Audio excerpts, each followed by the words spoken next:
live.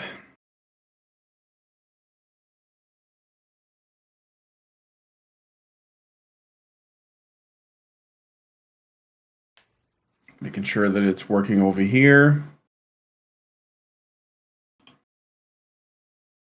And making sure it's working over on Rumble.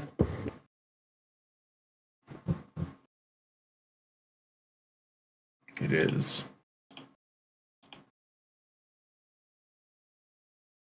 Okay. All right. Ready? Just about. I have a little intro that we play, and then we'll start. All so right. I'll make a quick announcement, I guess, to my people then, if you don't mind. Go ahead. Yeah, just that we're streaming this both on their channel and ours for the first hour, and then if you want to check out the full thing, it will be the second hour will be patrons only on their channel exclusively. Just a heads up. Yeah. Are you streaming right now? I am, yeah. I just Oh, hey, what's up? Okay. Here we go. Here's the intro to our show here. And that'll be like 30 seconds, and then we'll start. So.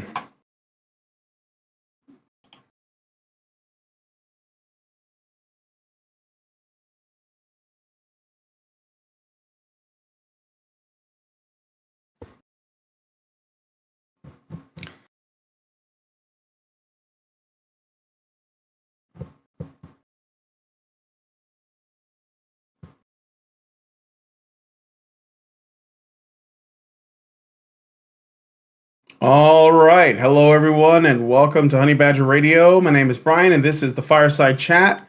And on this Fireside Chat, we're going to be speaking with Tachyon Blue. I hope that's how you pronounce it. Not really sure. Is that correct? Whatever you'd like. Yeah, Tachyon. Okay. Tachyon Blue, who is, well, basically, it's kind of a blast from the past, but it seems like it's been re-emerging lately in terms of like a conversation. Is that fair to say? Would you say the GamerGate conversation has sort of resurfaced? To some extent, yes. Actually, I guess you have my project, of course. You've also got the Airplay documentary that came out recently. I know you interviewed Raymond about that. Yes, I did. Yeah, you guys can watch that over on Honey Badger Arcade. I was going to do this one on Honey Badger Arcade, but I decided to do it here. I think that it's either way, like I'm gonna get Raymond on for this channel as well, and maybe I'll have you back on the other one, just because it's like slightly different focuses. Honey Badger Radio is mostly a men's issues channel, but we feel that discussions on cultural things are also really important, and so we talk about those. So anyway, welcome to the show, Tachyon Blue. So I guess I should start this at the beginning. What is the project that you are working on? Well, it sort of morphed a little bit over time, but when I first had the idea, well, I guess I should start at the beginning, the beginning of this project, a little bit before it. Yeah. About 8 months ago, I guess 6 or 7 or 8 months ago, roughly, I decided, what the heck, I'm gonna start live streaming again. And so I started live streaming about politics and video games, mostly just talking about gaming issues and issues in the political world. And then I realized, you know what? I did a debate about GamerGate as part of my political live streaming stuff. I debated somebody on it named Ninetails, and the debate was, I did a lot of research on it. I did like 10 hours of research beforehand, and I was a part of GamerGate before that. So I knew a lot about it, but I was really rusty because I hadn't talked about it in years. And so I did like 10 hours of research. I'm like, wow, I did a pretty good job. I was able to find a lot of the stuff I was looking for relatively easily, I guess. Made a massive document full of my research on it. And I'm like, you know what? I could make an encyclopedia. I've already done one book. I've done a book in 2019, Gamergate First Battle of the Culture War by Kevin McDonald. That's me. And I could work on an encyclopedia relating to this. And then I realized, after like 2 weeks of mulling that idea over and talking with some people about it, I'm like, you know what? I don't want to spend 10 years of my life doing this, which if I did an encyclopedia would probably be about what it would take, or maybe not 10 years, but well, it is 10 years old. True. This year it'll be 10. Yeah, GamerGate will be 10 years old this year. Yeah. Yeah. Yeah, so I would say that the gamers are dead articles, which isn't really the beginning, but it's sort of like the watershed moment for Gamergate was in 2014. I think it was like August. August 28th, yeah. Yeah, Yeah, there I you would go. agree that See? that's quite the watershed moment. So I decided, all right, I'm going to not do an encyclopedia, but I'll interview some people. And originally the idea was, oh, I'll interview 20, maybe 30 people tops, um, and then I'll do a book that's comprised of their interviews basically. And it's sort of like the stories of the people involved with Gamergate on both sides. Yeah. But then, as time went on, I've become a bit more ambitious, I guess, with the project, and I've managed to interview over 50 people, most of which are available on my channel, though some of them are book exclusives that you won't see on the channel, but will be in the Mm. book itself. Um, so yeah, it's a pretty interesting project so far. I've interviewed over 50 people, people on both sides of the Gamergate debate, people involved in a wide variety of capacities, some neutral people too, as well as people who like didn't really have much connection with Gamergate, but are related to ancillary aspects of it. Like I interviewed Cole Nasrallah, uh, Mm-hmm. who who is a photographer who had a rather bad encounter with Zoe Quinn, and Oh, really? Oh, I see. So, yeah, yeah, yeah, sure. I So believe you're it talking was about people 2007. that were a certain number of degrees away from the sort of like core, hashtag or consumer revolt or whatever. Yeah, So people she's who had really run-ins with people. yeah, she's really the only. Well, she did talk about Gamergate actually. She made not a tweet, a Facebook post, two Facebook posts, and then later a third one in October of 2014. There were two posts she made where she outlined her issues with Zoe Quinn. So like she did actually post about Gamergate very lightly in that post. Hmm. And I reached out to her and she agreed to do it. So it was great. I've also interviewed third-party trolls too. So I've interviewed Pterodax and Avius, both of whom weren't affiliated with Gamergate or the other side. They just sort of wanted to fuck with people. Yeah, they saw an opportunity to troll and just did. Just Yeah, just join in on the fun, basically. yeah, pretty much. So I think it's a pretty ambitious work. I'm nearing the end of the interview process most likely. I've said that before, and then I've added new people.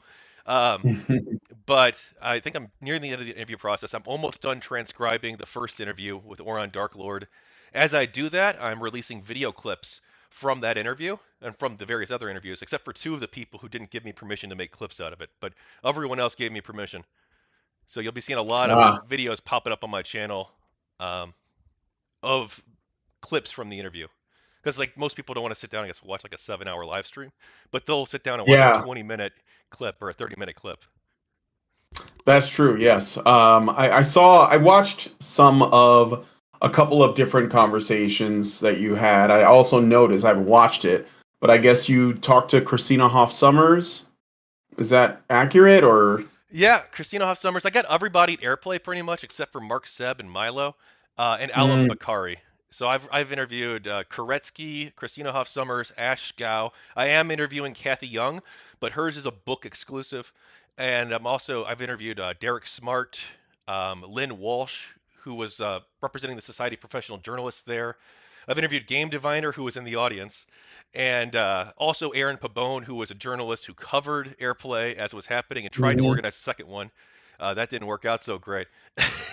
I kind of grill him at length because I'm not sure if you know the story about Airplay 2, but he took a lot of. I watched. Well, I don't know. I watched the documentary. I watched both parts, the paid part as well. And if you're when you say AirPlay 2, are you referring to the second half that ended up getting a bomb threat, and then or was there like another AirPlay event after that? Well, there was an attempt at another Airplay event after that. Okay. Uh, yeah, so Airplay 1 happens in 2015, in August 2015. The two panels. One of the panels is there to discuss ethical concerns in games journalism. The other one was about how the media can cover Gamergate, or how they should cover Gamergate better. Yeah, yeah, right. Yeah. Yeah. Hmm. And then some people were inspired. There were other panels after this at other conventions and things like this. There was the Safe Point panel at South by Southwest. I ran two panels, one at Arch Anime, one at NatsuCon, and a third one that got canceled due to a mob, which was kind of an interesting story. But there was someone who tried to set up a second airplay event named Aaron Pabone. He was a relatively like new games journalist who created his own non basically they didn't make much money off of it, but made like a small website, a gaming journalism website, and tried to be a games journalist and enter the industry. He raised a bunch of money for Airplay 2, a second event, though it didn't end up happening. He did end up refunding most of the people involved. He says 75%. I did donate to that disclosure, and I did get refunded. But apparently he was basically just incompetent. And Oh, he hit a few yeah. roadblocks, and he kind of like, oh no, it's way harder than I thought it would be to organize this conference, and he just gave up rather than trying to make it Mm, happen. Yeah, kind of a pathetic yeah. story actually. Like I roasted him on it. Well, that's sad. Yeah, I mean, well, yeah, it's sad, but I think that there to me, and I'll ask you first before I give my view. But what is Gamergate to you? That's a complicated question. I mean, to me, it's a project I'm working on. I Okay, well, you said you I were think involved. So what yeah, was it when you were involved? What was it to you? I think the core of I think there's like sort of two major components of GamerGate, and then the second component is big enough that it encompasses a large number of things. It means a lot of things to different people.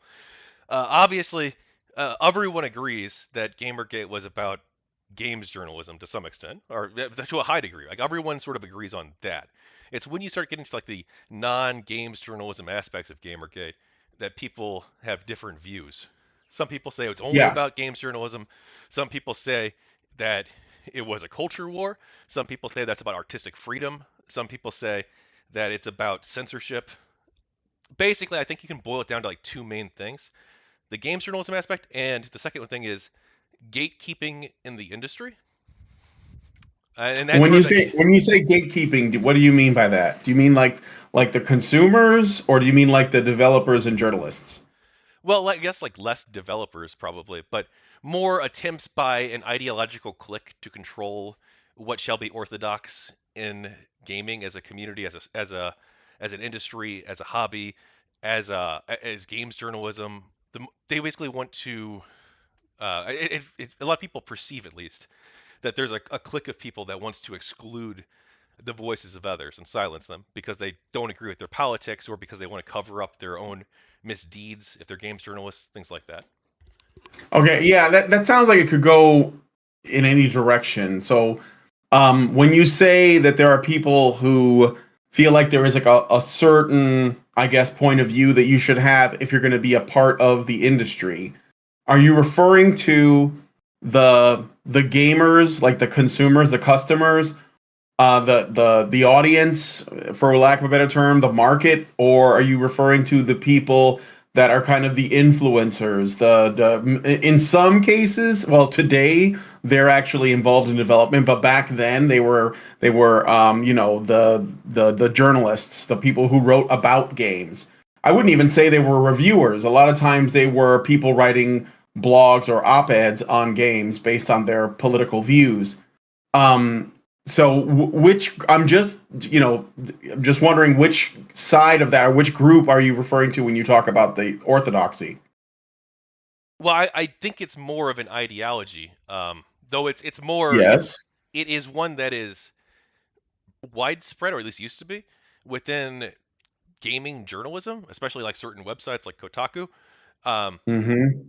but like it's not exclusive to that. I mean, this ideology exists in other places in society, and it also exists in other areas of like gaming too. Like I'm sure there's individual gaming customers, like gamers who have bought into this ideology and this mindset, and they might be opposed to GamerGate in certain ways or trying to gatekeep in certain ways through advocacy of like campaigns like change the cover or the Pillars of Eternity controversy, sort of feeling like, okay, these game developers or these comic book artists or whatever it happens to be, they are putting things in their games that we don't like, and we want them to take those things out because we Okay. find them offensive or we find them problematic or we think that they're going to cause harm in the real world to some extent. Yeah. So okay. So when I was involved in Gamergate, And one could argue that we, as part of Honey Badger Radio here, because of what we stand for, which are essentially we're trying to get men's issues addressed. I know people call us men's rights activists. I don't like the word rights for that. I don't think it is a good enough term, but it's sort of like one that we're forced to adopt because everyone uses it, because it was originally used against us as a slur by feminists. They were trying to suggest that the idea of men's rights is so ridiculous that if they call us men's rights activists, that people would just be dismissive. And most of the people in that space just said, okay, then sure. But I mean, technically, and I'm, just to put out there so people get where I'm coming from, I don't like the word rights for that, except for when it comes to, say, bodily autonomy and circumcision, because I think that circumcision is an abuse of rights, rights of bodily autonomy. But aside from that, it's mostly like political, cultural issues, things like fatherlessness, things like, child custody, divorce courts, and lots of other things. But mostly these are things that can be addressed at a legislative level. The problem is that we know that unless you change the culture so that people are more, let's say, willing and compassionate towards the plight of men and boys, then there is no way that laws will change, because if people don't care, then they're not going to be motivated to change it. You can't simply say it's just, it is the just thing to do, because a lot of people can't see that. So we've been talking about this way before GamerGate started.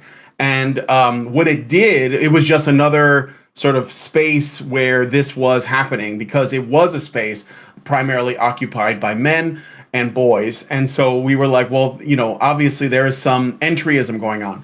So I think there were two camps, and I saw it. There were two large camps on the side of GamerGate, put it that way. So within GamerGate, there were two camps. There were people who simply wanted the ethical concerns addressed, and that was their primary focus, and that's fine. And then there were people like me that saw that the problems with the ethical concerns were downstream from an ideological problem. So the people who have this lack of ethical behavior, the people who are exploiting, the people who were, getting payola or lying or whatever it was, right? Demonizing gamers. They were not the kind of people you could correct by simply saying this is unethical, because they had a fundamental religious belief that they were on the right side of history, as it were.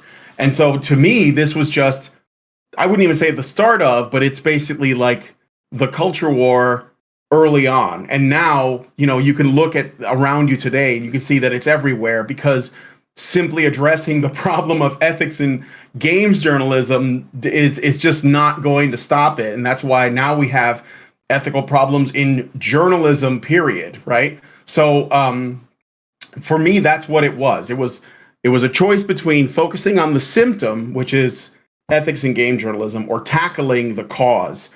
And that was, to me, the ideological problem.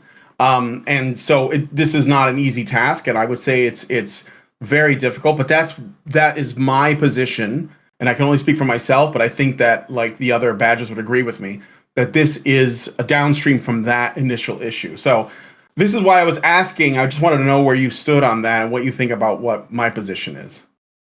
I think it's fine. I agree that there are ideological issues. I'm not sure that they are as intrinsically linked, the ethical issues that is, as intrinsically linked to this ideology.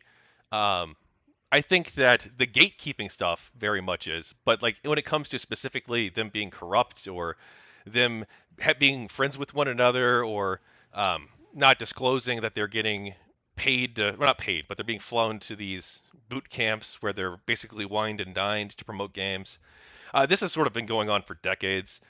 Sure. And that's not like a unique social justice warrior problem, or whatever you want to call it. No, it's That's just not. like a humans plus companies wanting to promote their products problem. Yeah.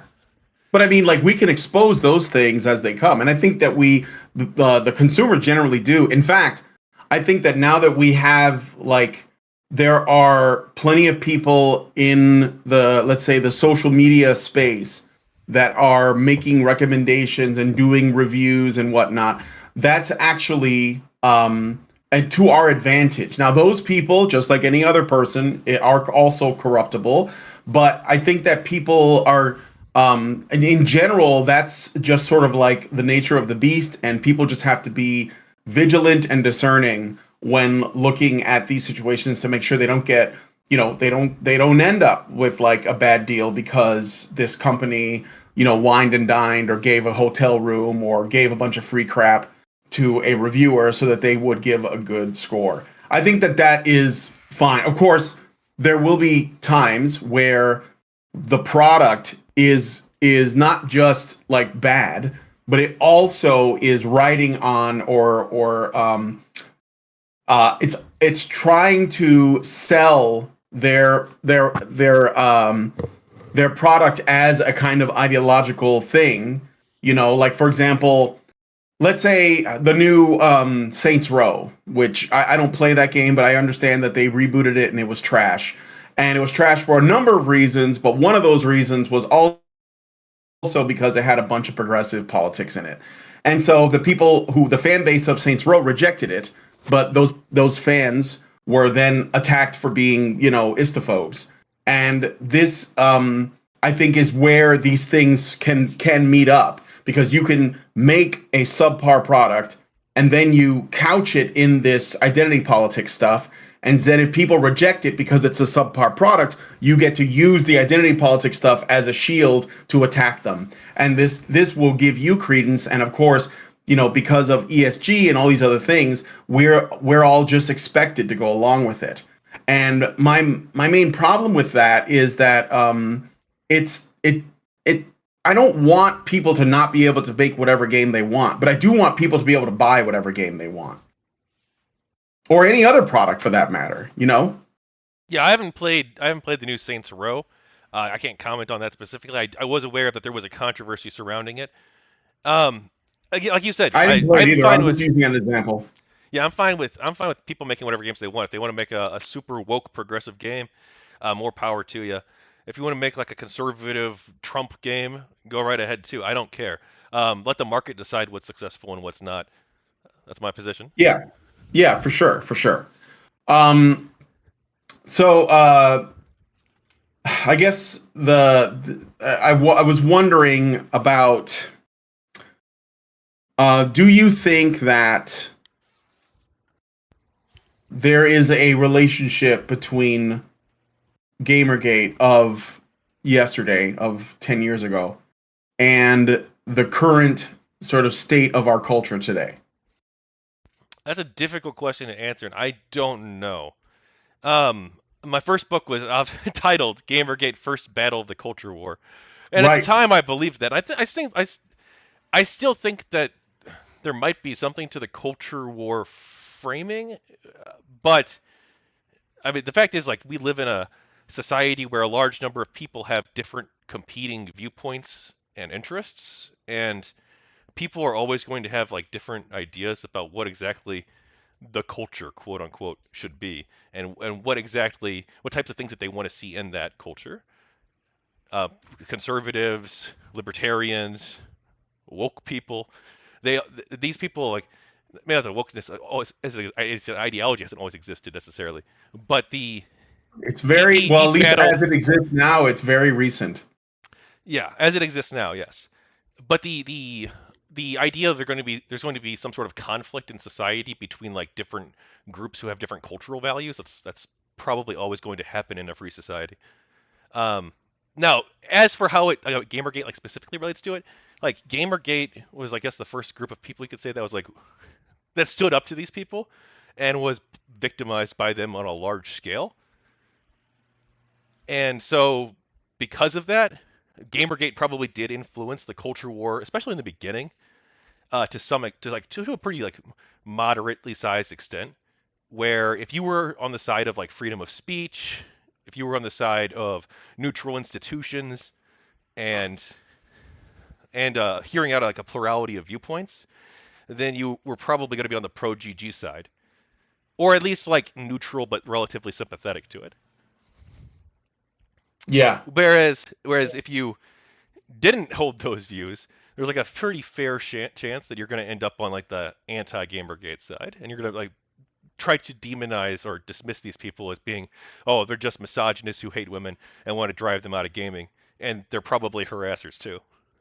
Mm-hmm. But I think as time has gone on, the culture war, I mean, it's been a decade. Most people, I guess, don't really care about the specific GamerGate stuff anymore because it's time moves in one direction.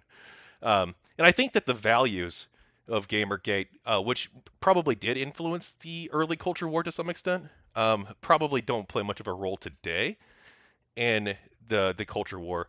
Like if you look at the right today, the culture war is basically, in many ways, it's basically just taken partisan lines, and large numbers of people who don't even know what GamerGate is are engaged in the conversation, and a lot of them on both sides don't really care about GamerGate values, quote unquote, like freedom of speech.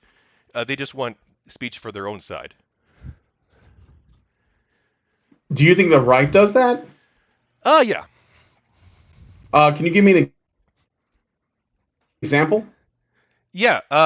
The moral panic, I guess you could say, over books and libraries.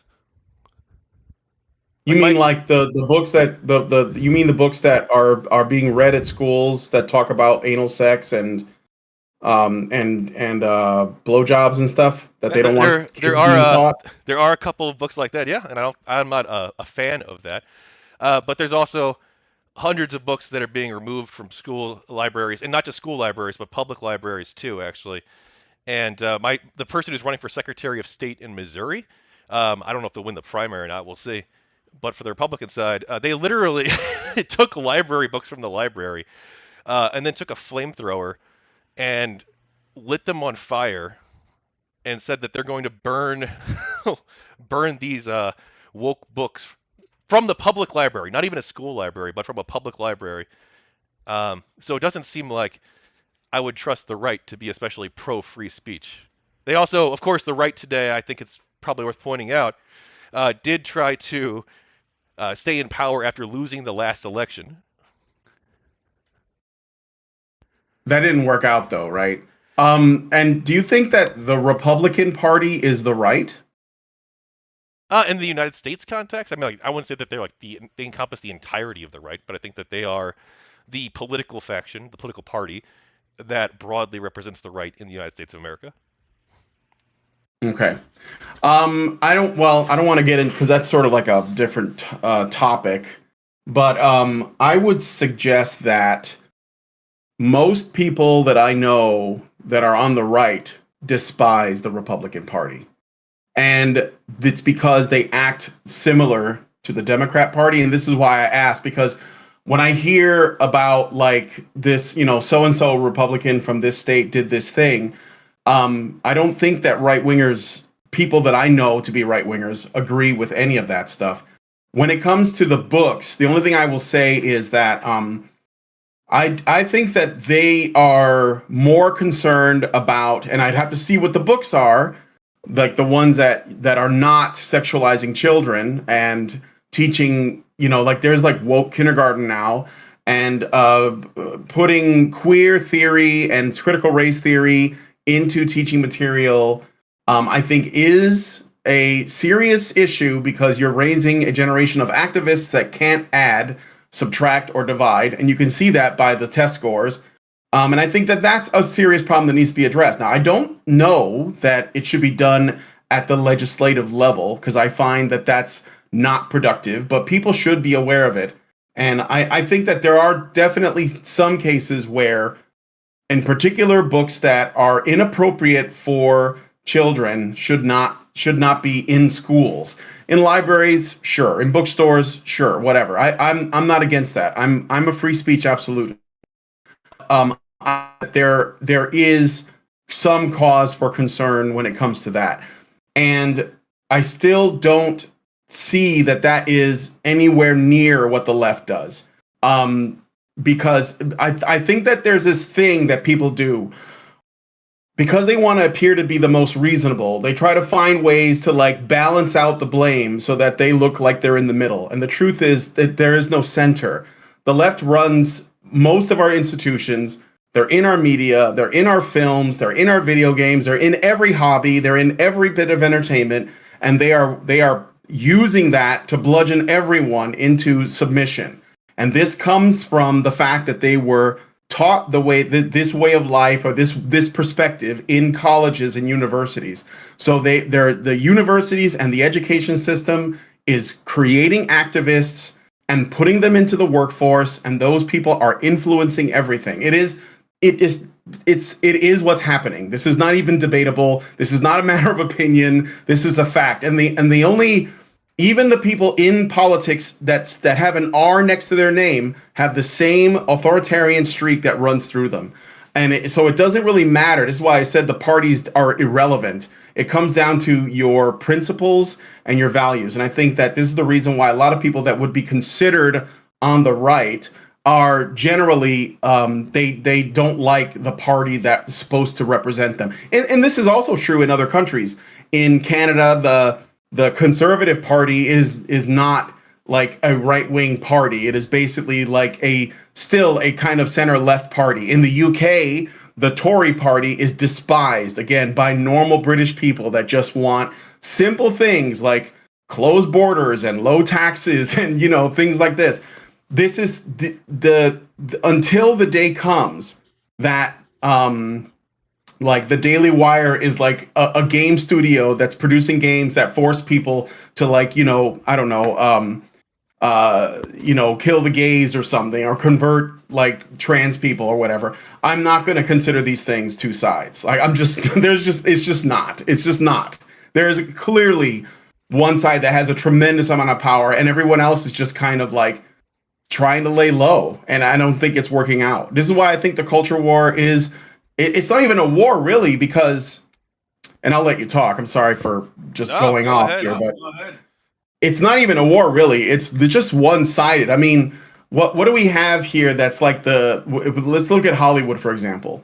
Now, of course, some of these studios are losing money, but you got like every studio is pushing out like all kinds of progressive stuff. And they're generally, when it comes to franchises, they've really only taken the franchises that were generally populated, funded, supported, and grown by men. Men who spend money on Marvel movies, on Star Wars stuff, on Star Trek stuff, on Lord of the Rings. I mean, like, whatever. And I'm not saying women don't get into that, but it's not even close. Like the amount of effort and energy and support and enthusiasm from men that goes into these things, and James Bond, and like I can go on, right? And it's all getting like subverted and torn up from the inside out. And men, even though these like the last Marvels movie, the Marvels, it was like a record flop, like only made like 40 something million, and still the majority of people that went to watch it were men. So it's specifically targeting that's and it's coming from like overwhelmingly from one side. Now, on the other hand, you got like some studios that are producing, I don't even know if I would call it right-wing content. Just like right-wing content today just means a movie that stars a white guy, like Mission Impossible, right? Or like Top Gun. Is that right-wing? I don't think it is. I think it's just normal. But of course, because it's so skewed, the people in the business, the people that do the reviews, the people that like look at this stuff and talk about this stuff will say, "OMG, look at how what is it, male, pale, and stale this is," and they will treat it like it's a right-wing thing, and it's like, but it's just Top Gun, or it's just Mission Impossible. And when you actually get, sort of, I wouldn't even call it right-wing, but I say conservative content or something, you might get like something like Nefarious, which was a movie about a guy who was on death row, and he's like possessed by a demon. It's kind of like a take on the Screw Tape Letters by C.S. Lewis. Nobody watched that. I mean, I saw it because I was curious, and it was a bit preachy, and I was like, but I didn't feel like it was like tearing something up that I grew up with. It wasn't, like basically every major franchise. So I don't see this as a tit for tat kind of thing. I just don't think it is. And I think that because we tend to kind of like let this stuff ride, like, well, I don't want to make a big deal out of it. Like I saw this with David Jaffe. You familiar with David Jaffe? The game developer? Yeah, game developer. Yeah, he created God of War and Twisted Metal. So I've interviewed David Jaffe on my channel a couple of times years ago. I was very excited about it because I'm a big fan of those games. I love Twisted Metal. I have nothing but fond memories of playing that with my friends. And I really liked God of War. They were fun action games. And I brought him on because this GamerGate thing was going on. He got kind of swept up in it. He didn't know what it was. And I said, well, let me bring him on my show and I'll explain it to him. And I remember there was an interview he did. It was about God of War 3, I think. And it was on, who was the guy? Was it Ben Kuchera, maybe? Do you remember what I'm talking about? And God he of War 3 interview with it? I don't remember the God of War specific interview. 3, No. yeah, I think it was. You remember that? Not the specific interview, no. Oh, okay. Well, there was a God of War 3 review, I believe, and there was talk of sexism in the game because there's a scene in the game where you can bang Aphrodite and like some other like chicks or whatever as Kratos, and then there was also some violence. You can kill like a siren or whatever. It was, I don't, but whatever. There was like it's God of War. It was that okay, and they were saying that it was really sexist and violent and stuff. I think even the guy Adam Sessler said that. He actually did a whole thing on it, and it was in that documentary too.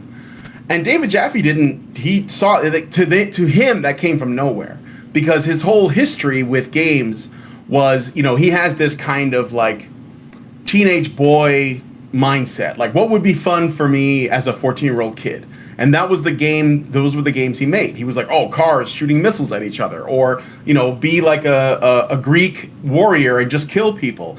And I remember specifically in interviews before when they said, well, what was the inspiration for this? And he said, well, sometimes you have like a long day you have a long day at work and you come home, you just want to you just want to take out, blow off some steam. And so God of War is for that. That's why it was just like rage, right? That's the game. And when this game came out and they did all these criticisms, he was approached, and I think he said that this is bullshit. I'm not sexist. I don't hate women. I don't like all. He had to defend himself, and I thought it was ridiculous. And so I brought him on the show and we talked about it. And I warned him. I said, they're going to do this to your game because even though this whole thing may have started off with people like Zoe Quinn was making her own little game, Depression Quest. I didn't care about it. Had no. It could exist. I don't care. But like I wasn't gonna play it. And then you had like Anita, and she was making videos about like how sexist games are and how they have to change. And if that was the whole thing, I wouldn't care. I mean, we can refute it. We can have a dialogue. I can counter her points. Whatever. I think Thunderfoot did like 1 million videos on it. But when you start making the games and you are involved in the process and you are injecting your ideology into shit and you are using the kind of generally like liberal mindset of game developers. These are creative people. They want to please everybody. They want to give the gamers what they want. And then you have someone like that, an activist, and they're saying, no, this is what gamers want. I'm like, it's going to change what you made. And he did not think it was going to happen. And then the God of War remake came out. And it changed Kratos. Now, I thought the God of War remake was all right. It was very pretty, but I didn't think it was as fun as the old games in terms of like just the scale and the action and all that. And then the next one came out, and David Jaffe saw that they shit on his character, Kratos. Now, of course, he doesn't officially own it anymore, but as an artist and a creative person myself, I thought, well, yeah, I could see that would feel like a stab in the back because they're basically saying what you did was regressive, even though you created the brand that we are now making millions off of, but we're going to change it. And that's what they did. And he was upset. And all I could do was shrug and say, well, this is I don't know what you could have done, but you could have been more vocal, but you just can't like lie down and take it. And this has happened. I mean, I don't know, like basically almost every franchise, because it's not. Okay, you've been going a minute. I know. I'm sorry. All right, now look, I'm all for people being able to make whatever they want, and I'm all for people being able to criticize whatever they want. If they don't like his game and they think he's sexist, like Kratos, blah blah blah, whatever the fuck, that's their opinion, man. Sure, they can have that opinion. If the game developer wants, I think what they should say, if they don't agree with that viewpoint, they can say, go fuck yourself. And I think people They should could. stand up. I think people should voice their own views and criticize the games journalists if they do stuff like this. Now, when it comes to like ruining franchises, like if you view everything through like the lens of like everything, I guess that would matter in terms of politics, like through the lens of like pop culture, yes, the left does have a lot of significant power, and they're not doing a very good job with it at all in terms of the cultural sphere. I would agree. I criticize that fairly often, I guess. But I don't only care about the political, the culture war in media. I care about our political institutions, and I do think that the right definitely 100% poses. I know you wouldn't, maybe you wouldn't characterize the Republican Party as being the right, but I would. 100% represents a major threat to our democratic institutions, to our Constitution, and to the rule of law. I mean, we have a Who burned down the cities all over the country in 2020? You said that Trump failed. Okay, yeah, he failed, and now he's the Republican nominee again. And I didn't say he failed. I didn't say he failed. You said it was unsuccessful. Well, I don't think he intended to do the thing that the media says, but we'll just say that. What do you think he intended to do? I think that he wanted a protest, and I think that you can look at the evidence of that. I don't think he wanted an attack on the Capitol. I think a lot of people believe it, but I don't think that's what he intended. It's not just the attack on the Capitol. He planned on declaring victory before any votes were even cast. And then he has a tendency to talk shit. Yeah, and then he did declare victory. On election night, before the votes were counted, before anyone could possibly determine the winner. And he knew this at the time, and he planned on doing it ahead of time anyway. And then he tried to take his cases to the courts, which is great. He has every right to do that, I agree. But when he lost the court cases, he decided, what did he want to do? He wanted to send fake electors to Congress. He had a whole fake elector scheme where he wanted to send a fake slate of electors from multiple states that did not represent the lawful votes cast in those states to the Electoral College.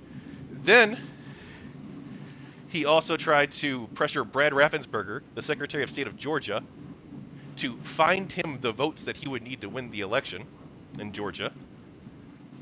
And then he decided that he was going to hold a massive rally, and he directed those people to go to the Capitol to protest, and he did say peacefully. But I don't think that matters. I don't think that one word in an hour-long speech matters. I think that he made his intentions very clear. He told them that they were taking their country from them, to fight like hell, and then when they do attack the Capitol and they do get inside of the Capitol, he does nothing for 2.5 hours. He watches television and he calls members of Congress and tells them that he wants them to throw out, he wants them to delay the Electoral College vote. And he tells the Speaker of the House, Kevin McCarthy, he tells him on the phone that it seems that they're more mad about the election than you are. And then finally, after being pressured by multiple people, he finally calls in the National Guard, which was his responsibility to do hours ago. Because it looked like his whole plot had failed. And so he calls them off, and what does he do? He makes a video telling them, go home, we love you, you're very special. And he knew the election wasn't stolen. I think that's I didn't want to really make this about Trump. I think that it's because I didn't really. It's important to outline, though. Like you say that the left and the right aren't identical. They're not identical.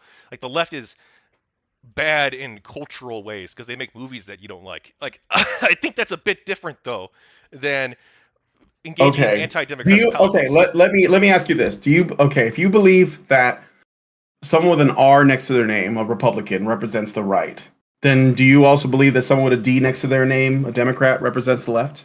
In the political context, yes. Like that doesn't mean Yeah, that they in the represent like political everybody. context. Yeah, that means that they don't represent like every single person who's on the left or on the right.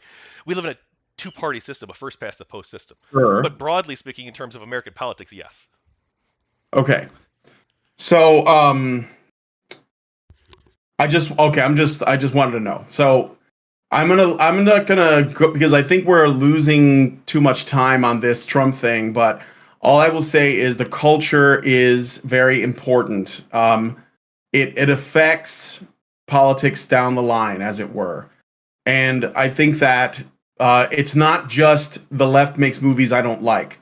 It's that they spread propaganda through the media, through movies, through music, through video games in order to shape the minds of young people and adults.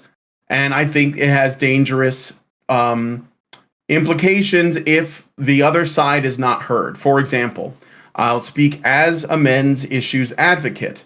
As a men's issues advocate, we are never given a platform. We are ignored, we are dismissed. And when we can't be ignored, what the media will do is it will find the absolute worst examples of anything that is remotely related to us, such as Andrew Tate, for example, and they make him the poster boy of us because they want us dismissed. And they use that as a weapon to say, look, this is what the red pill is, or this is what men's rights activists are. And it has tremendous power because we still are not heard. And because of that, there are record high suicides, in particular in white men. Straight white men have the highest rates, like 8 times higher than black people, 4 times higher than women. And nobody cares because that's not convenient, because we have to constantly paint women as victims. I'm saying that because this is a very important. It's not related to GamerGate, but it is a sort of an explanation of how the media affects our perception of reality. I used to live in Chicago when I was growing. I was born there. I was born and raised in Chicago, Illinois. I lived there up until 2020. And in 2020, there were the George Floyd riots. The George Floyd riots happened because the media lied. And they lied intentionally. And what happened was cities were burned to the ground. Police were retiring left and right, or they were fired.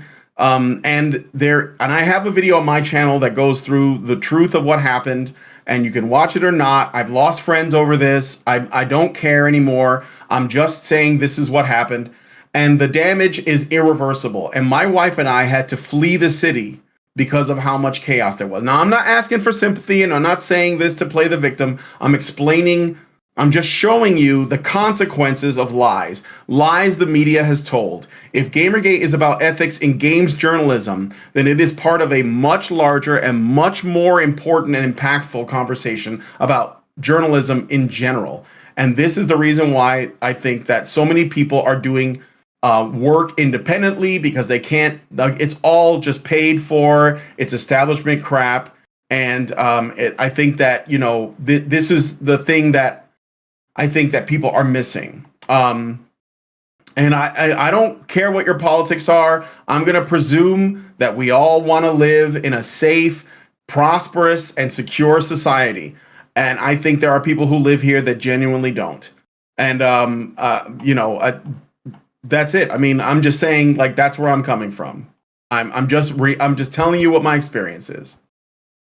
All right, I don't think that people should be smearing men's rights activists either. I think that they actually have gotten like a bit of a bad reputation uh, because of basically lies about them, because they were excluded from the Overton window. And I've spoken out, not like regularly, but like at various points throughout my life, in defense of Sure. their freedom of speech, including at Calgary Expo. So yeah, I Yeah. agree that there is an exclusion of the Overton. There's a shrinking of the Overton window that's excluding certain groups, large Right. numbers of people, large swaths of the country essentially. And one of the groups Yeah. that was attacked early on was the men's rights group. Now, when it comes to riots, yeah, obviously I support peaceful protests. I don't support people rioting, a basic position basically that everyone probably holds. But you say that, I gotta ask. Um, George Floyd, the people protested because of lies? What do you mean by lies about George Floyd's case specifically? the story was that George Floyd, and again, I don't want to spend too much time on this because it's not related to the topic, but I will just say in brief, what they were told is that a racist white cop named Derek Chauvin one day decided to kill a black guy, and he killed George Floyd and did it on camera and didn't care and all of that. What the riots were about was not, it was not an accusation of murder. It was an accusation of racism, because this was the narrative that was spun. This was what was told to everyone. This was done on purpose because we live in a racist society, and that if there isn't like some kind of action, then this stuff is going to continue. But the truth is, and this is what the autopsy has confirmed, and there's a whole documentary that goes into great detail, and it's all out there now. It's available to anyone. He died of a drug overdose because he had priors, and he had a history of doing this, and he was trying to not go back to jail because he had, prior arrests, which probably meant that he could go for a long period of time. And so he swallowed the drugs, and it killed him. And it killed him before, like, the ambulance got there and all that. And you can see the whole thing. The knee was not on his neck. It was on his shoulder blade. And it was also standard procedure. And the fact is that the commissioner and the politicians, the guy Keith Emerson, I think his name is. I forget his name, but he's like the people, the politicians and the police commissioner, the mayor, etc., the governor and the DA. They all just threw the cops under the bus.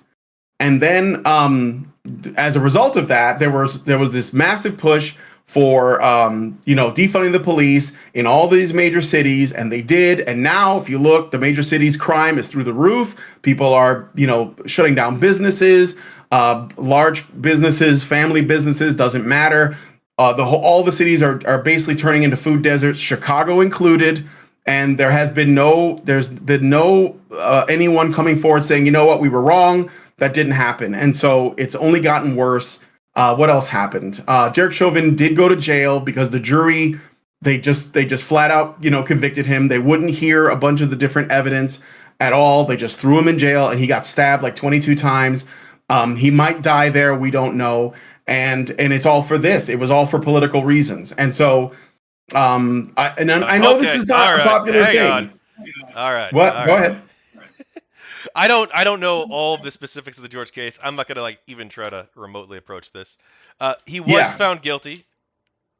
Yes, Yeah. sure. And, that doesn't mean he's also guilty, though. this idea though that it's because the media wanted to make this all about race, and like there obviously was a very big push for the racial component, and also push for police reform in general, and a large number of different things. And like most of the peaceful protests were peaceful too. And there were riots, like no one's denying that, but like trying to frame it all in this No. weird way. I will agree that most of them were peaceful, because I lived in Chicago. I saw them during the day. There were moms out with their kids picketing and walking around the block. I knew they were not completely informed, but I weren't afraid that they were going to burn down a Target. But at night, then you got like the rioting and the burning and the looting. And so, yes, it's true that the majority of them were peaceful, but that's irrelevant because the ones that weren't were extremely violent and destructive. And so they created food deserts. And that's the truth. Like in Chicago, where I grew up, there are parts of the city that I lived in, the neighborhoods I was in, that never recovered from riots after Martin Luther King was assassinated. Like they're still run down, and they're just like, the only businesses that are still standing are businesses run by Middle Eastern immigrants and Korean immigrants that are willing to like build a business there. And so and it's all like liquor stores and beauty supply places. And I'm not making a joke. It's the truth. That's what's left. So I think that ultimately I would suggest that you watch the video on my channel with the whole documentary, but I feel like we're going off on a major tangent. We are off of GamerGate, but you're also streaming on my channel journalism, too. though. This is about the broader problem with journalism. That's what I'm saying. GamerGate's not unrelated, this whole thing, everything that's happened since 2014, all of the stuff in the news, all the stuff, the election, everything, it's all downstream from that. There's no separating these things. You know, the people that are part of the Fellowship or the Fandom Menace or Comicsgate or Metalgate, it's all the same. It's all the same problems. It's all progressives involved, and they're just tearing everything apart. I mean, I spoke to a girl who was like my brother's girlfriend when the riot started, and I asked her, what is your goal? And she was like, oh, we're gonna burn it all down. And I was like, why? And she was like, well, because something new will. Cause she didn't even know. It was just like, I'm just gonna be the revolutionary and burn it all down. And I was like, well, me and my wife gotta leave. I can't stay here because that's ridiculous. Like, there's just rage, and that's all that's been happening. So I think it is related because we're talking about the media, like the damage that they did. And the only reason why I think gamers stood up was because we were spurgy enough to want to know what the hell is going on. I mean, gamers are generally very passive, socially liberal people, and I still consider myself socially liberal. But, you know, I mean, like, clearly, you know, you'd have to have a pretty low opinion of your fellow man or your fellow gamer if you believe the stuff the media tells you. So what do you want people to do? Well, for one, what I think we have to move the Overton window back to something that actually reflects reality. I think right now it's moved so far away, and it's done so in a very short amount of time too. I mean, look at gender, for example. When we started doing GamerGate in 2014, the concept of neo-pronouns was very fringe, although we knew about it. And we thought, well, this is, you know, there's no scientific basis for any of this stuff. And now it's basically, it's everywhere. It's normalized. Neo-pronouns and so, like, I don't know if that's true. I think that a lot of people normalize it. And the fact that it's being taught in schools, and I'm talking like very young ages, like, neo-pronouns, yeah. But just the whole like queer theory stuff is like, queer theory goes back to like the 60s, Paulo Freire, who was like trying to bring it into schools, but it goes like before that, like John Money and Kinsey, but it made its way. So like normally the way these things work, and it all does kind of come from feminism, that's the truth of it, but the way this works is you get like a mainstream thing, like say, I don't know, the suffrage movement. And then within the mainstream thing, you have like a fringe aspect that might be more like the second wave, which is sort of like the Gloria Steinem feminism. And that might have like some queer theory in it, you know, like how people can choose to be lesbians, like women can choose to be lesbians, right? And then you get like the second wave comes, and that fringe stuff from the first wave becomes normal. And then the second wave begins. And then within that, there's another fringe thing, which is like the idea that, I don't know, like gender is a social construct, and that, well, they always believed in patriarchy, which was also a lie. But like, you know, there's like more layers that get added, and the stuff on the fringe comes to the center. And so now we're at the point where the neo-pronouns are not completely normal, but if you see someone, and I've seen them here in Virginia where I moved to, they will have their, you know, like a pin with their neo-pronouns on it, and they go out of their way to look, you know, androgynous, and it's usually women, but not only. And I think that, yeah, it is like, and it happened really, really fast. And I think that one of the reasons why it takes off, because it's definitely stepped up in the speed at which this stuff is being adopted.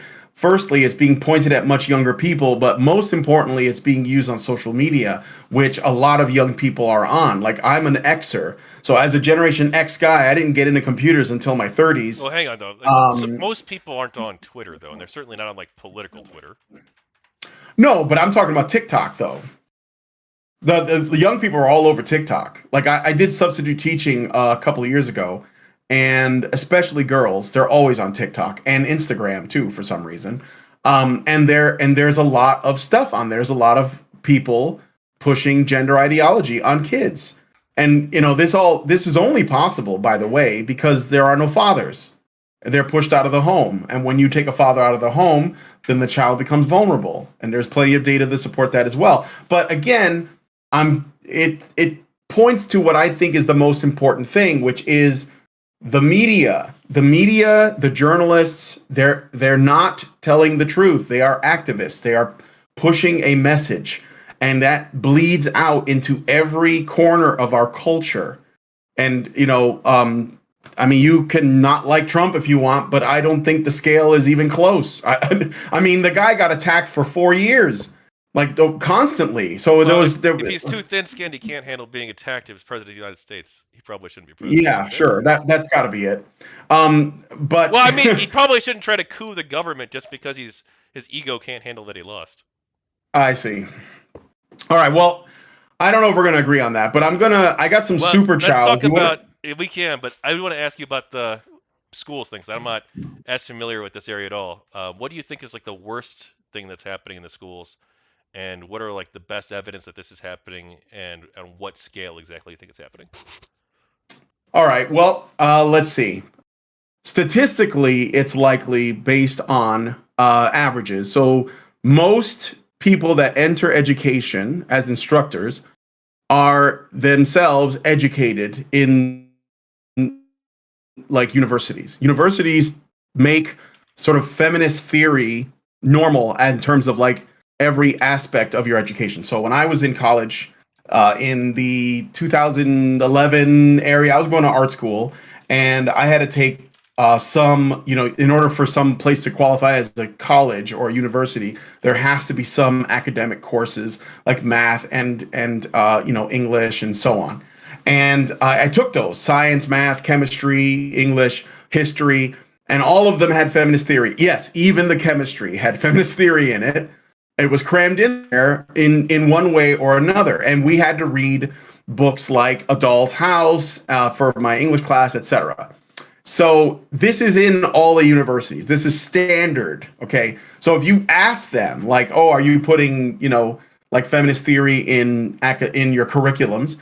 Most people probably say no, because they would think, no, it's just normal stuff. But the normal stuff is that. So it's like you can't see that there isn't like a straight up unbiased, or I'd say, yeah, like, I mean, people don't read like Shakespeare in school anymore. People don't read Mark Twain. They don't read Catcher in the Rye. And when I was substitute teaching, I saw that I was doing, reading classes for the kids. And even here, where it's not as bad, ideologically speaking, they weren't reading things that I read in school. I read Frankenstein. I read Dr. Jekyll and Mr. Hyde. I read Bram Stoker's Dracula. I read Treasure Island. I read about Greek myths and all that good stuff that, I read as a kid. I read Shakespeare too. I even did a couple of plays. But none of that is there anymore at all. It's all like, new stuff, and it's sort of like a more female-oriented storytelling, like around relationships and stuff, no adventure stories and so on. And if you look at the data for academic achievement, boys are falling behind, in particular in reading. And the reason seems to be, and Christina Hoff Sommers herself has talked about this, that the reading is not aimed at boys' interests. So they don't want to read about, like some silly, like some story. I wouldn't say silly, because if girls like it, it's good for them. That's fine. But like the kind of stuff that would get boys excited about learning isn't there. They're not learning in the way that was made for them. And I think a large reason for this is because it is the people that teach have been trained themselves in a feminist oriented way, right? And most of the people who are teachers are women. And it's not because men don't want to, but there is a stigma against men in schools because there's this sort of trope about them being predatory, even though female teachers are more likely to prey on their students, or at least there are many, many cases of it, and we've covered it many, many times on the channel. And the only reason why is so that we can say, look, it's not about men or women, it's about whether or not someone has an inclination to prey on their students. So I think that it is in the education system itself. And a lot of people have talked about this, and it is, in turn, it's being taught by, like, say, osmosis through like, when they say they're teaching critical race theory in schools, for example, a lot of teachers will come out and they'll say, we're not teaching children critical race theory. And they would be right. They are not. However, they are informed by critical race theory and critical gender theory and queer theory to teach their children through the lens of that ideology. So they're not literally teaching them that, but it informs everything they teach them. So this does these children a disservice. They're they're getting more education, but they're not getting better education. They're getting worse education, and they're basically taught, especially if they're girls, to live their life as though they are, sort of as though they are downtrodden, and that they have to, they have to constantly fight the system, as it were, and they make them into little revolutionaries. So, and again, like I said, a lot of people talked about it. Vivek Ramaswamy has talked about it. Christina Hoff Sommers has talked about it. Jordan B. Peterson has talked about it. A lot of people. So this isn't like something that I think. Oh, James Lindsay has talked about it a lot.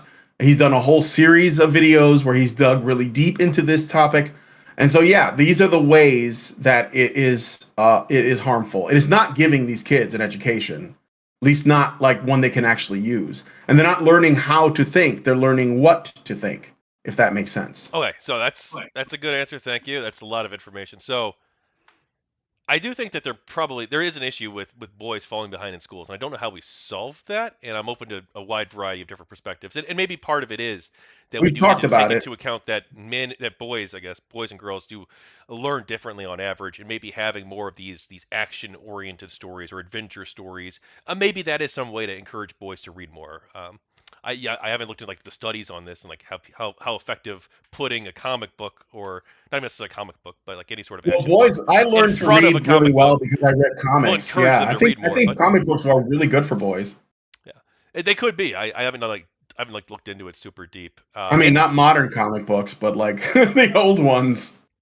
So, but yeah. What are so you say that most of the teachers are this is the root problem, right? In your view, is that most of the teachers are educated in universities, and that these universities, they make every aspect of their education, or every aspect of their education is touched to some extent, by feminist theory.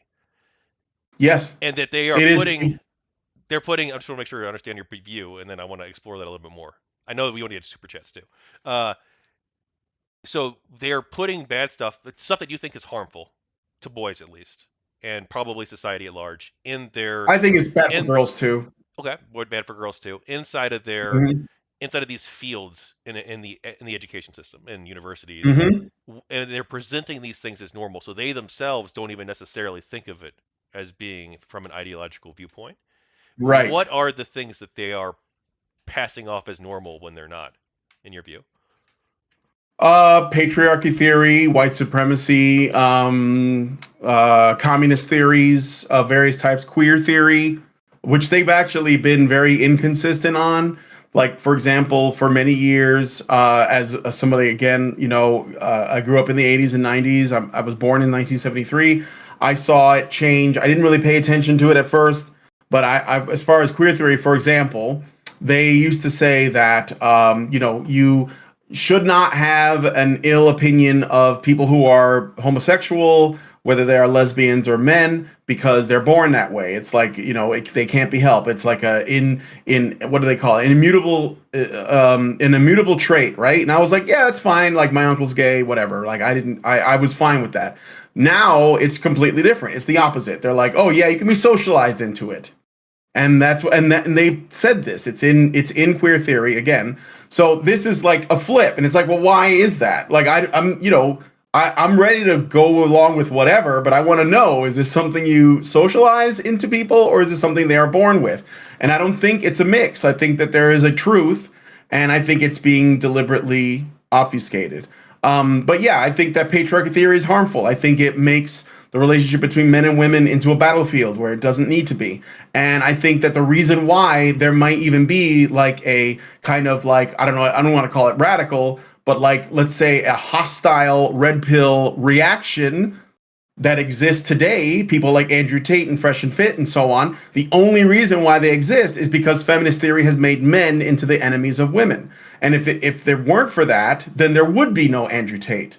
You see what I mean? And in terms of white supremacy, it's the same thing. Like there have been a number of crimes, let's say violent crimes, committed against whites and Asians, which are considered white adjacent, by people of color, by blacks or whatever, and it's not addressed. In fact, it is considered justified to do so. Considered by blacks and other people. What do you mean? Because I don't think like most committed people... by blacks. Okay. Well, you want? I can give you an example. I can give you an example. Well, I know that black people commit crimes at higher rates. I know. Shocking. No, I don't mean just crimes generally. Okay, but I don't think like most black people though view Asians as being like, oh, they're just white adjacent. No, I don't think that. Well, here's the thing though. I don't think that they believe that as a theory, like they've got like the notebooks and they got the work in front of them, like they're quoting from the Smithsonian or from some academic paper to suggest it, but instead it's sort of repeated, like there is like this belief amongst blacks, and I know because I lived among them, that the reason why their situation is the way it is because of white people and other people who are successful. And because Asians enjoy a degree of success, they are often lumped in. It's not something that is like necessarily academically argued, because most of the time this is just a lack of impulse control.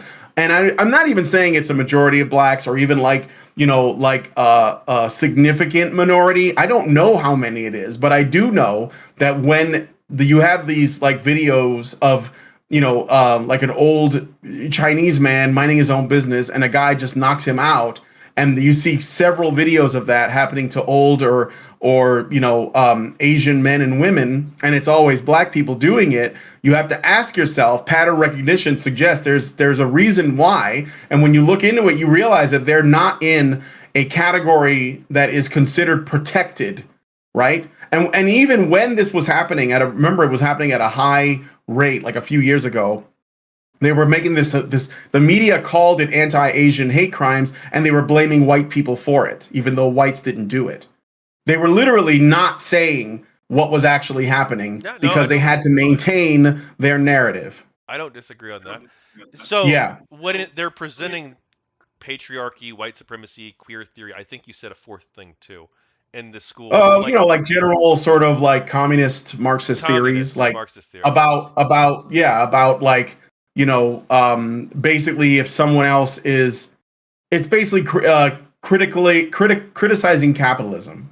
Okay, and so when they're putting these things inside of like, let's say, an unrelated field, not like you're learning about political science and you're learning about communism or even economics, and you're learning about it as like one aspect or one school of thought, presented among many others as being different philosophical schools.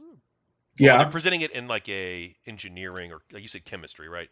When they're presenting it in chemistry, what ways are these ideas seeping into the chemistry in ways that the people who are teaching it don't even necessarily recognize? Yeah, I can give you a couple of examples. So when I took chemistry class, they don't do it. Okay, so they don't do it through the curriculum itself, but they do it around the curriculum. So maybe you're getting like you're talking with your professor, and the professor's like putting together an assignment, and then maybe they will tell you like an anecdotal story that has to do with the assignment. And in that story, they will make they'll make a comment that relates to this theory. And I don't think this is, just to be clear, I don't think this is conscious. I don't think they're like, today I'm going to bring this up. I think that they have already been ideologically captured, and their reality reflects this, and they're spreading it. So it's more like a parasitic effect of like being taught in the education system. So my chemistry teacher, who was a woman, who had like two PhDs, I think is what she told us. She was talking about how hard it was for her to get her education or to like get a job as a woman. And she made sure to drive this home every couple of weeks with a story. And I was wondering what was the point of any of that, because she was clearly doing okay. She was a professor at a university, right? You know? So, but again, what does this do to the girls that are listening? Well, it puts in their mind, oh, well, this is going to be hard for me because I don't even have a degree. And this woman with 2 PhDs is telling me that it was really hard for her. So this is how this stuff spreads, right? And again, I don't think it's on purpose. I mean, I think that people just think their experiences are, their reality is what they have like sort of written for themselves. Another example of this is I had a male professor in a ethics of science class. Ethics of science is not science. It is a discussion around the ethics of science. Like, for example, is it ethical to upload your brain into a computer or to clone yourself, right? But we could have been talking about those things. How ethical is it to make clones of animals or to make artificial food, you know, or whatever? That would have been a really interesting and engaging topic. But he wanted to talk about abortion. And he did it specifically because he wanted to talk about how women, you know, women's abortion rights are under threat, and it's men that are going to take it away, and men are talking about what women do with their bodies and so on. And so the women in the class were like, you know, put in this position where they had to take into account stuff that had nothing to do with the class at all. But this was the topic. And I spoke up in that class because they turned into a conversation about other things like, you know, I'll say grape culture. I think you know what that really means, though. Grape culture. And I said that, and there was a girl in that class that was recalling, you know, like basically freaking out about this and kind of getting a little bit hysterical in the classroom because she was so afraid of men. And I was like, lady, you don't have anything to worry about. And I explained to her, you know, because she was like, well, I would want to walk home late at night. And, you know, she was really young, so I get it. She probably isn't even from there. But I said, look, every day when you come to class, how many men do you pass? How many men do you see at your bus stop? How many men do you run into on the train? How many men do you run into when you walk down in downtown Chicago on your way to the building where the class is at? How many of those men have done anything to you at all? None, right? So what do you think the odds are? Like this, I mean, this is just putting it in perspective. And the teacher got upset with me and told me that I hated women because I was trying to, like, you know, calm her down. So I think that, and these are just like anecdotes, just my personal experience, what I've seen. But I do think this happens every day, all the time. And you see it. And it results in a lot of problems, maybe on the individual level. And what I would like, just going back to your other question about what should change, I just want people to tell the truth. I just want the conversation to open up. This is all I've ever wanted from the moment I started doing this show, was for us to, you know, like open up the dialogue. Like I could be wrong about everything that I've said for the past 10 years. I could be wrong, but I would like people to talk to me about it, and let's get to the truth. That's all I want, is to get to the truth. Yeah. Well, hey, thanks for explaining your view on the education stuff. I always like to hear different perspectives. So. All right. Yeah, I mean, and I think we already said, like, boys, they learn a different way. And I'd like that to be tabled. I'd like boys to learn the way that they learn. Let's let them, you know, realize their potential. All right. Now, before I cucked your super chat. Yeah. Wait, I don't have any super chats. Oh, I thought you said you had a super chat. I'm sorry. No. We have super chows. Super chows. They get sent directly to us in our Discord. Oh, okay. Because Google takes like half or more of the super chats. So sometimes people send super chats too, but we didn't get any today. What were you gonna say? Well, hello? Yeah, we can take it wherever you'd like to go. If you want to do the super chow, or if you want to, where are you going to go? Oh, I'm going to do the super chows, and then we're going to go into the patron show and hang out there for about a half hour or so. Is that cool? Yeah. All right. Richard Bier gave us 3 super chows. Let me put a feeding badger up on the screen there. Thank you, Richard. And he gives us $5, and this was at 7 o'clock, so this was like almost an hour ago. He says maybe the product sucks because the focus is on the identity politics instead of the foundation of the product. The game Pong would be absolute trash if the identity dialogues were to become the critical mass of the development team. Imagine Breakout or Super Breakout having endless meetings and arguments over the proper color scheme of the blocks that you would have to be clearing with the ball and paddle, or the proper color of the ball and paddles. Well, I think only because games have become so much more technologically advanced that these subjects have become like really important. And again, to say before about the woke video games thing, I don't care if developers make woke video games, but if I don't want to buy it, that's my business, right? I mean, so that's it. Like, there's a game coming out called Stellar Blade. Have you heard about this game, Tachyon Blue? Everyone who plays it is going to be a sexist monster. So yeah, so that's what I'm saying. Looking forward to it naturally. I don't care if Stellar Blade, like, if they hate it, that's fine. But if they try to ban it, or if they try to like say that we shouldn't play it, or they demonize people for it, I'm gonna take an issue with that. Like, you want to play, you know, what's the new Fable game with your like weird, diverse, ugly woman character? Go ahead, you can play it. You want to play Spider-Man 2 with like, you know, ugly ass Mary Jane in it? You go ahead. I don't care. I don't care. Maybe it's a good game. Hey, that's fine. I'll never know because I'm not going to play it. That's all. I mean, that's it's just the market the way it always was, you know? Like, I mean, we like we can talk about it without even having to discuss whether or not it's istophobic in like even like the, you know, in the old days. Like, some people liked Mega Man, some people liked Contra, some people liked fucking, you know, Castlevania. Nobody said you're a bad person for liking or not liking that. That never happened. Anyway, thank you, Richard. Richard Bier gives another $5 and says, the people who are causing these students to have such low proficiency in math and reading are going to be in prime positions to exploit these students, as they won't realize that they are being taken advantage of from a wage standpoint or inability to advance their careers without a functioning grasp of certain basic skills. The frightening thing is that there will be a number of these uneducated people working in care facilities contributing to elderly abuse or higher numbers of preventable deaths. Yeah, well, again, you know, I don't think that they're preparing these young people for adulthood. I mean, I don't know like why this is a bad idea or a good idea, but there you go. And then he gives us another $5 and he says, question for Tachyon Blue: was January 6th worse than September 11th? Worse. I don't know if I'd say like worse. I don't know if you can like really compare them. Not necessarily analogous. I'd say that Donald Trump on January 6th, for the first time in American history, had tried to prevent the peaceful transfer of power in the United States. And that's a pretty serious problem. It's a different kind of problem than an external threat like terrorism. It's a problem where you have a lawmaker who is essentially trying to usurp additional powers and use extra legal means to remain in office. It's a different kind of threat. Possibly more dangerous, actually.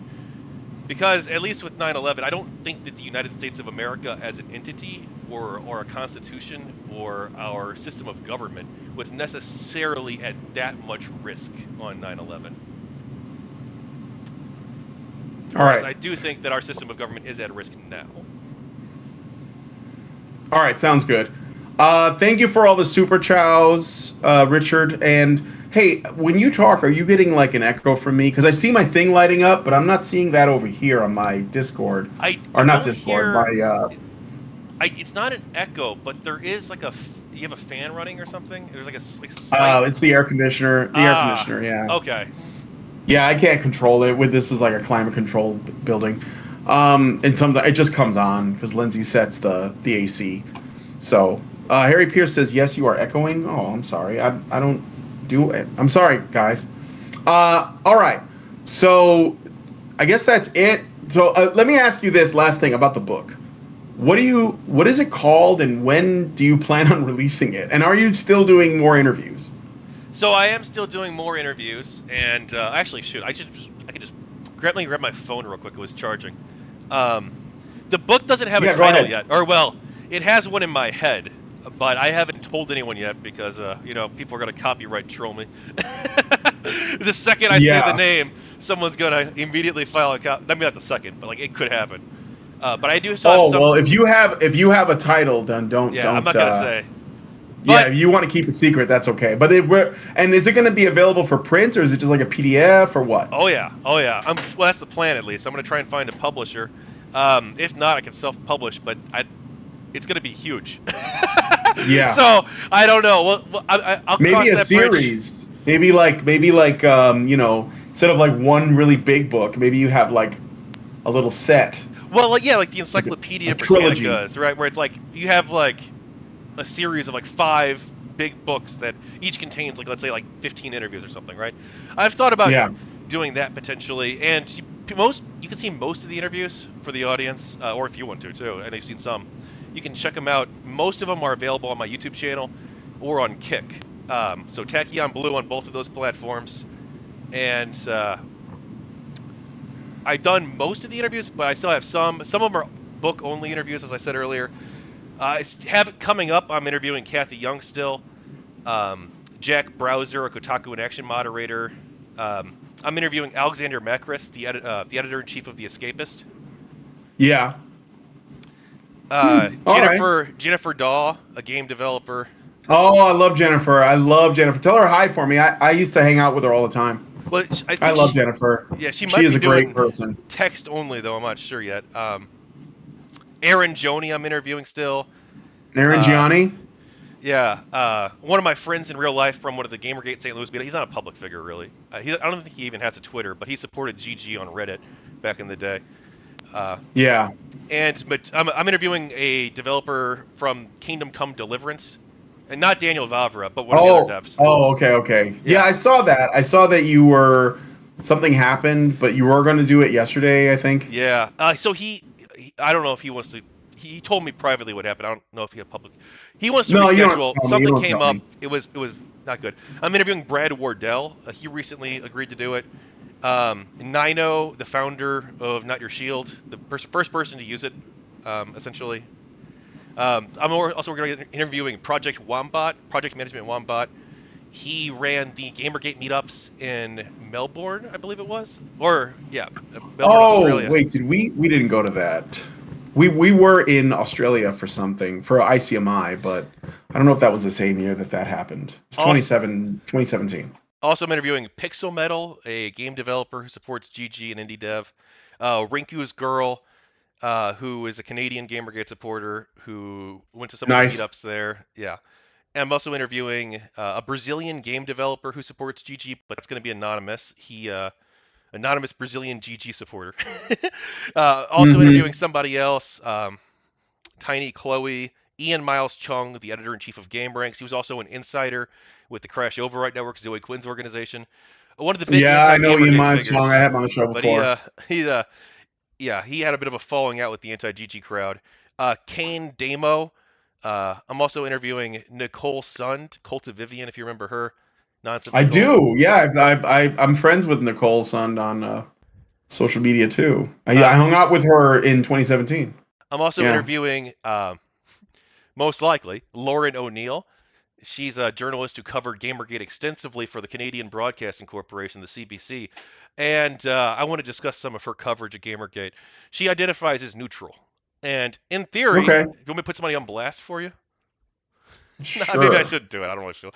But No, don't worry about it. yeah, I reached out to a Vox writer who hates Gamergate, has written extensively about it, and thinks it's like the worst thing in the world.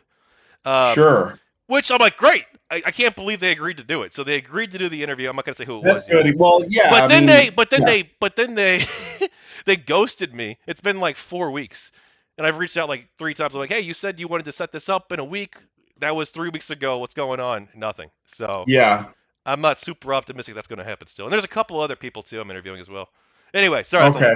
That's just some Yeah, cool. you got a coming lot. up. You got a lot on your plate. So, Yeah. well, good luck on that on the book. And I guess how about we do this? I'm going to do the patron show. We'll go for like a half hour because this went a little long, but it's okay. How about we do this? The next time we'll meet up again and do another thing once, I guess, when you're closer to releasing your book, or you've got like everything you need, and you're at least getting to the point where you have a title and you want people to like be on the lookout for it or whatever, right? Is that Does that Yeah, make we sense? can definitely do that. Okay. And Yeah. let's do Patreon or Patreon only. And are you Yeah, streaming on let's do YouTube that. the Patreon portion or no? I will not be streaming it on YouTube. Well, I am, but it's going to be an unlisted video. So Okay. I'm going to be. It's just for the patrons. Not my call. It's Allison's. This is the way we do things. So this will be. I guess you'll have the link. So if you want to share it after, it's up to No, you. I won't share your private stuff like that. But I was gonna raid you Okay. on YouTube since I'll be ending my YouTube stream, and I'll be ending Oh, both okay, streams. okay. So I'll raid